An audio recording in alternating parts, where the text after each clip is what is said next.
মোৰ মানুহজনৰ কালি দহাত পাতিব নোৱাৰিলোঁ মূল্যৱান বহুত সম্পদ নষ্ট কৰিলোঁ মই ৰাস্তাত বহি চাইছোঁ তেওঁলোকৰ মনত বহুত দুখ লাগিছে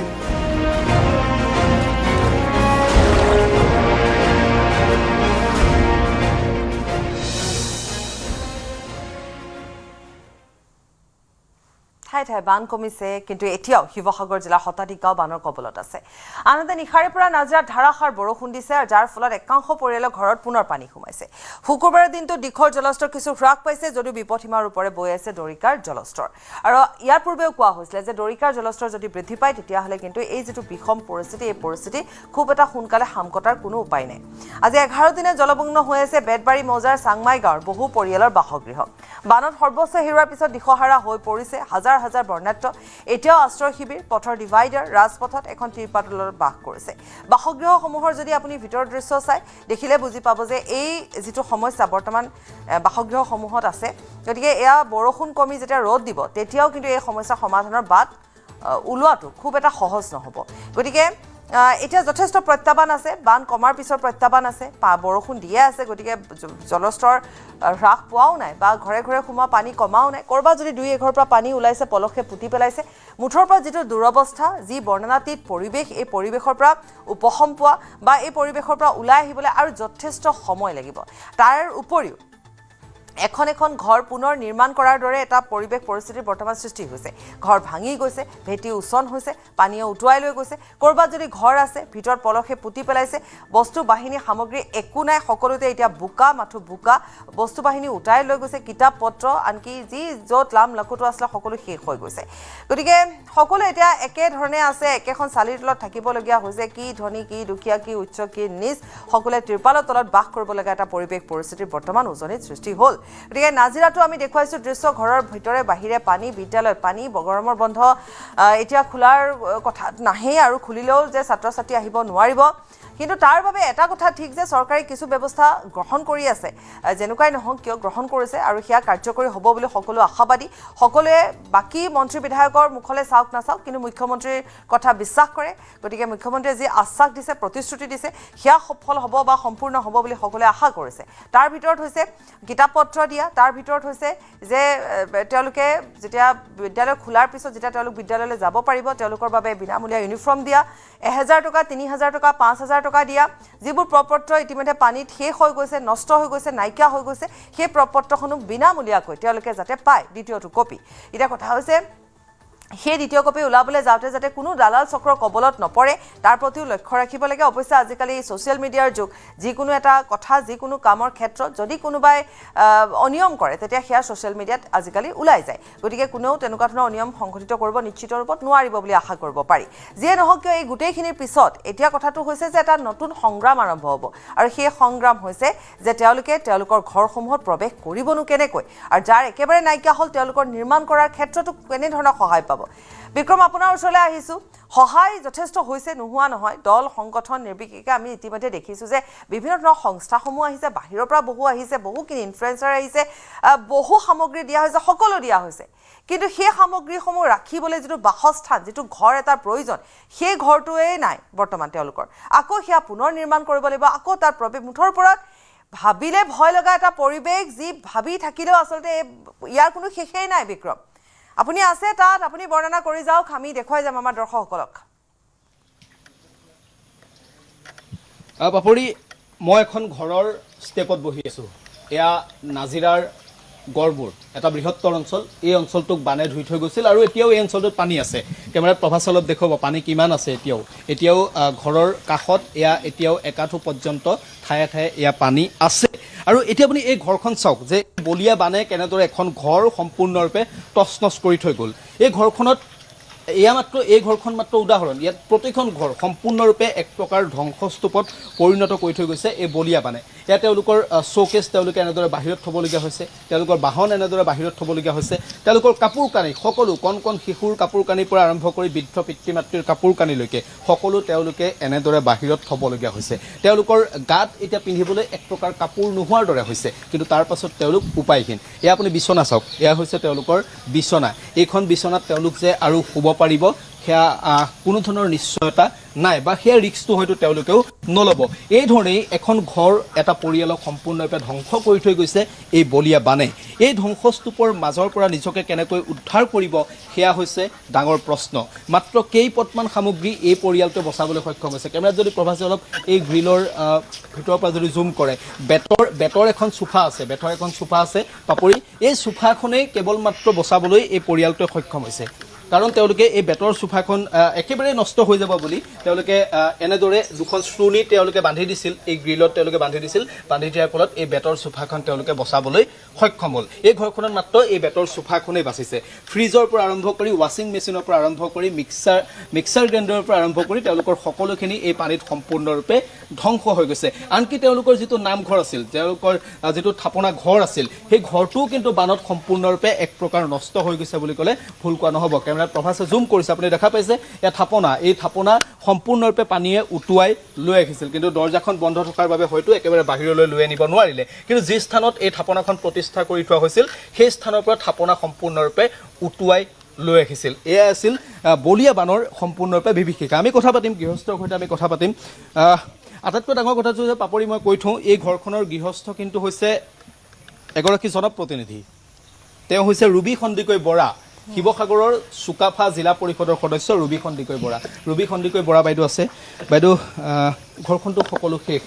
আৰু আপুনি মানুহৰ মাজতো থাকিবলগীয়া হৈছে। আমি প্ৰথম দিনা আপোনাক দেখিছিলোঁ যথেষ্ট কষ্ট কৰি আছিল। এতিয়া কেনেকুৱা ধৰণে চলিছে জীৱনটো? এই মহা প্ৰলয়নকাৰী বলীয়া বান অৰ্থাৎ 19 তাৰিখ বিহুবৰ পৰাই আৰম্ভ হৈছিলে। তাত আমি প্ৰথমে তাৰ বিহুবৰ ৰাইজসকলে আমাক জনাইছে যে খুব কম সময়তে পানী, মানে 1 ঘণ্টাতে আমাৰ শিৱসাগৰ জিলাখনতে এই বলীয়া বানৰ বিধ্বংসী বানাক্ৰান্তত সকলো ডুব গৈছিলে।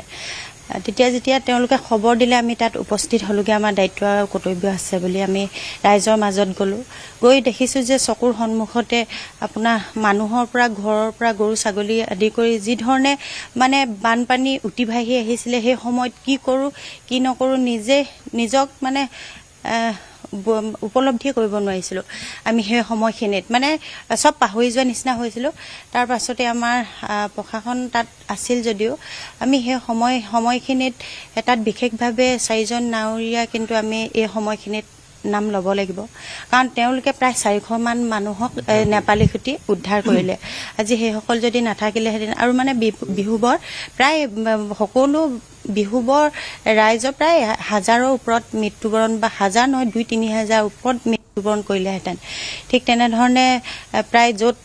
শ্বৰ্ট আছে বা তেওঁলোকে য'ত যেনেধৰণে মানে সেই সময়খিনিতে তেওঁলোকক উদ্ধাৰ কৰিলে।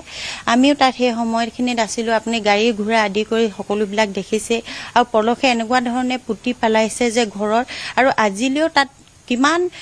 মানে সন্ধানহীন ব্যক্তি সোমাই আছে আমি সেইটো কল্পনাও কৰিব নোৱাৰোঁ। আপুনি মোক সেইখিনি কথা আমি গম পালোৱেই, তাৰ পিছৰ কথাখিনি কওক। আপুনি যেতিয়া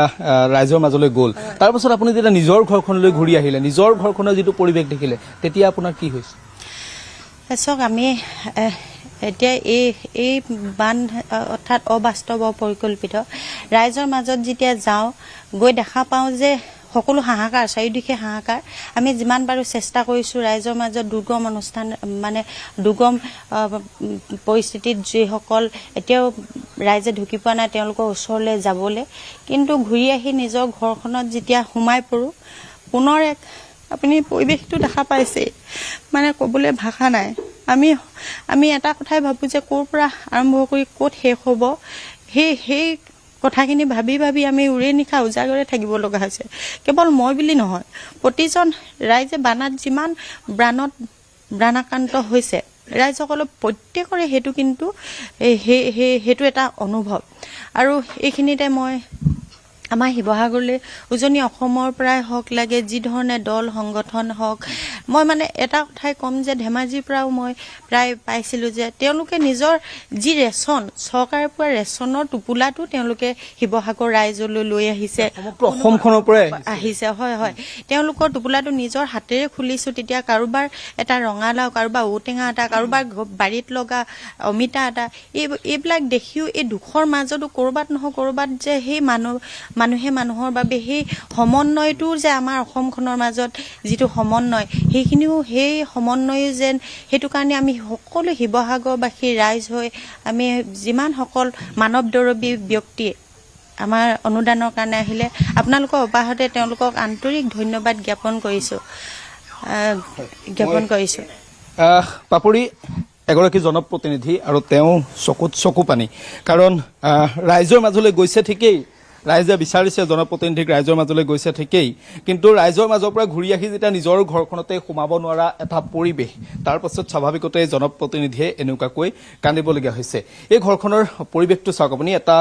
বিধ্বস্ত ৰূপ সম্পূৰ্ণৰূপে এটা বিধ্বস্ত ৰূপ এই ঘৰখনত একো নাই মই কৈছোঁ যে এই ঘৰখনত এতিয়া তেওঁলোকৰ থাকিবলৈ বুলি তেওঁলোকৰ একো নাই এই যিসমূহ পলস আছিল এই পলসসমূহ তেওঁলোকে এতিয়া আঁতৰাই লৈছে কিন্তু আঁতৰাই ল'লে কি হ'ব তেওঁলোকৰ আকৌ চিন্তা বাঢ়িছে যে কাষত এতিয়াও পানী বাঢ়ি আছে এই খিৰিকীখনৰ পৰা যদি প্ৰভাসে যদি দেখুৱাই তেতিয়া আপুনি দেখা পাই যাব বুজি পাব যে আপুনি পানী পুনৰ বাঢ়িছে নাই এতিয়া আপুনি দেখা পাইছে ইয়াৰ খিৰিকীৰ তলত একেবাৰে পানী আছে গতিকে যিকোনো মুহূৰ্তত পানী সোমাই যাব পাৰে বৰষুণ যদিহে ধাৰাসাৰ হৈ থাকে কাৰণ এতিয়া যি ধৰণে বৰষুণ হৈ আছে বৰষুণ যদিহে এনেকুৱা ধৰণে হৈ থাকে তেনেহ'লে পুনৰ পানী সোমাই যাব পাৰে গতিকে এই মানুহখিনিয়ে লাম লাকতো পুনৰ তেওঁলোকে ওপৰত উঠাব লাগিব নেকি সেই চিন্তা তেওঁলোকে কৰিবলগীয়া হৈছে কাৰণ তেওঁলোকে বিগত 12-13টা দিনীয়া গড় সেই গড়টোৰ ওপৰত তেওঁলোকে তম্বু তৰি তেওঁলোকে থাকিছিল তম্বু তৰি থাকিছিল তাৰ পাছত পানী অলপ শুকোৱাৰ লগে লগে তেওঁলোকে এই পলসবোৰ আঁতৰাই ঘৰখনৰ ভিতৰলৈ আহিবলৈ চেষ্টা কৰিছিল কিন্তু তাৰ পাছতো তেওঁলোকৰ সন্মুখত এয়া যেন এক নতুন বিপদ আৰু এতিয়া আপুনি এই পৰিৱেশটো চাওক এই ঘৰখনত একো নাই মই এজন বৃদ্ধ ব্যক্তিক লগ পাইছোঁ ককা হয় আপুনি মোক এটা কথা কওক আপোনাৰ জীৱনত এনেকুৱা পানী দেখিছিল নে আপুনি নাই নাই নাই আজিলৈকে মোৰ জীৱনত নাই দেখা নাই নাই দেখা ধৰক 76 পাপৰি 76 বছৰ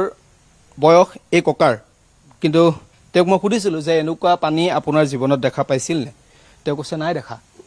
গতিকে আপুনি ভাবক যে এই পানী এই বান কি আছিল এই বান কিয় হ'ল এই কথাবোৰ কিন্তু চিন্তা কৰিবলগীয়া এই বিপদ আকৌ আহিব নেকি এই কথাবোৰ চিন্তা কৰিবলগীয়া আপুনি কেনেকৈ থাকিলে আপোনাৰ এতিয়া পিন্ধিবলৈ কাপোৰ আছে নাই পিন্ধিবলৈ এটা কাপোৰ নাই চব মানে ভিজি কুচি শেষ চব লৈ গ'ল আৰু এতিয়া ধৰক আপোনাৰ এইখন সেইদিনা হেৰিয়াত পাইছিলোঁ মানে ৰিলিফ কেম্পত দিছিলোঁ সেই ডগৈকে পিন্ধি আছোঁ আৰু এখনেই চুৰিয়া আছে এতিয়া এখনেই চুৰি আছে কেইদিন পিন্ধিছে এইখন চুৰিয়া এইকেইখন আজি 5 দিনমান হ'ল 5-6 দিনমান পাপৰি আপুনি জানে বয়োজ্যেষ্ঠ ব্যক্তিসকলক তেওঁলোকে খুব ধাৰ্মিক হয় তেওঁলোকে খুব আধ্যাত্মিকতাৰ লগত তেওঁলোক জড়িত হৈ থাকে বয়োজ্যেষ্ঠ ব্যক্তিসকল আৰু এই ককাও খুব আধ্যাত্মিক কাৰণ তেওঁ ঘৰৰ কাষতে এইখন তেওঁ থাপনা এটা নামঘৰ তেওঁ প্ৰতিষ্ঠা কৰি লৈছে আৰু সেই নামঘৰটো বানে ধুই থৈ গ'ল আৰু এতিয়া কথাটো হ'ল যে তেওঁ নামঘৰটো চাফ চিকুণ কৰিবলৈ যাবলৈকে তেওঁ এখন চুৰিয়া নাই বিগত 10-12 দিন তেওঁ এখন চুৰিয়া পৰিধান কৰি আছে যিখন চুৰিয়া ৰিলিফ কেম্পত দিছিল ৰিলিফ কেম্পত দিয়া এখন চুৰিয়া পাইছিল সেই চুৰিয়াখনে পৰিধান কৰি তেওঁ আছে আৰু এয়া হৈছে এই মানুহবোৰৰ অৱস্থা গড়মূৰ এই যিটো অঞ্চল গড়মূৰ অঞ্চলটোৰ এই মানুহবোৰৰ অৱস্থা হয়তো এই অঞ্চললৈ বানে বৰ বেছি ক্ষতিগ্ৰস্ত কৰা নাই বুলি হয়তো মানুহ ইয়ালৈ হয়তো অহা নাই চাগে মই ভাবোঁ অহা নাই চাগে বৰ বেছি কিন্তু এই অঞ্চলটোক যি ধৰণে বানে ধুই থৈ গৈছে সেয়া কিন্তু আপুনি চিন্তা কৰিবলগীয়া এই অঞ্চলটো প্ৰতি ঘৰ মানুহক বানে সম্পূৰ্ণৰূপে বিধ্বস্ত কৰি থৈ গৈছে প্ৰতি ঘৰ মানুহক বানে সম্পূৰ্ণৰূপে তছনছ কৰি থৈ গৈছে আৰু এই অঞ্চলটোৰ মানুহবোৰে নতুনকৈ জীৱনটো কেনেকৈ আৰম্ভ কৰিব সেয়া তেওঁলোকৰ বাবে চিন্তনীয় কাৰণ ইয়াত যিসমূহ পকী ঘৰ আছিল সেই পকী ঘৰসমূহ এক প্ৰকাৰ ঘৰবোৰ কেৱল ভগা নাই ঘৰবোৰ কেৱল ভাঙিব পৰা নাই পানীয়ে কিন্তু ঘৰৰ ভিতৰত যি সা সামগ্ৰী আছিল লাম লাকতো আছিল সকলোখিনি পানীয়ে ইতিমধ্যে উটুৱাই লৈ গৈছে পাপৰি এয়া হৈছে পৰিৱেশ আমি অন্য এটা স্থানলৈ যাম সেই অন্য স্থানৰ পৰিৱেশ দেখুৱাম যিসমূহ ছবিয়ে আপোনাকো কন্দুৱাই তুলিব পাপৰি বিক্ৰম আপুনি অন্য স্থানলৈ যাওক আমি এতিয়া আপোনাক ধন্যবাদ জনাইছোঁ আৰু বিক্ৰমে আমাক গ্ৰাউণ্ড জিৰ' ৰিপৰ্ট দেখুৱাইছে আৰু এনেকুৱা কিছুমান ঠাইলৈ বিক্ৰম গৈছে য'ত হয়তো এতিয়ালৈকে বহু লোক যোৱাও নাই বা সাহায্য শিবিৰৰ পৰা তেওঁলোকে সাহায্য গ্ৰহণ কৰিছে তাৰপিছত তেওঁলোকে আৰু যাবও বিচৰা নাই কাৰণ তেওঁলোকে নিজৰ ঘৰটোত আহি চাফ চিকুণ কৰিছে গতিকে কথাবোৰ তেনেকুৱা ধৰণৰ হৈছে এবাৰ যদি ঘৰলৈ আহিছে তাত কামত ব্যস্ত হৈ পৰিছে কাৰণ তেনেকুৱা অঞ্চললৈ সাহায্য দিবলৈ লোকসকল হয়তো যোৱা নাই বা বিচাৰি পোৱা নাই বা তেনেকুৱা অঞ্চললৈ যোৱা নাই কাৰণ শিবিৰসমূহত দিছে আমি আগতেও কৈছোঁ এইটো কথা যে শিবিৰসমূহত দিয়া হৈছে ঠিকেই কিন্তু সমানে সমানে এবাৰ অন্তত আশে পাশে থকা অঞ্চলসমূহত এবাৰ যাব লাগে পৰিদৰ্শন কৰিব লাগে যাতে ক'ৰবাত দিব পাৰি নেকি আৰু দিব লগা আছে নেকি তেনেকুৱা ধৰণৰ কথাবোৰ যিয়ে নহওক কিয় দি থকা হৈছে বাৰু সমানে সমানে সকলোখিনি চলি আছে কিন্তু কথা হৈছে যিটো বিপৰ্যয়ৰ সন্মুখীন তেওঁলোক হ'ল ইয়াক আকৌ এবাৰ নতুনকৈ জীৱনটো গঢ় দিবলৈ আকৌ এবাৰ ভৱিষ্যতৰ কথা চিন্তা কৰিবলৈ তেওঁলোকৰ যেন কৰবাত নহয় কৰবাত তেওঁলোক মানসিকভাৱেও ভাগি পৰিছে, তেওঁলোক শাৰীৰিকভাৱেও ভাঙি পৰিছে। কিন্তু উৎসাহ দিবই লাগিব, যোগাবই লাগিব। সকলোৱে যি ধৰণে সাহায্য বিতৰণ কৰিছে, যি ধৰণে সমগ্ৰ দেশৰ পৰা এতিয়া লাহে লাহে দেখিবলৈ পোৱা গৈছে যে সাহায্য আহিছে, বহুত মানুহ আহিছে, সহায় কৰিছে। কিন্তু তেনেকৈ তেওঁলোকক মানসিকভাৱেও শক্তিশালী কৰিব লাগিব সকলোৱে মিলি। গতিকে নতুনকৈ গঢ় দিব লাগিব, আকৌ নতুনকৈ সেই গাঁওখন গঢ়ি তুলিব লাগিব। দৃশ্যবোৰ আমাক দেখুৱাই গৈছে বিক্ৰমে, পৰৱৰ্তী সময়ত বিক্ৰমে অন্য এখন ঠাইৰ পৰা আমাক দেখুৱাব।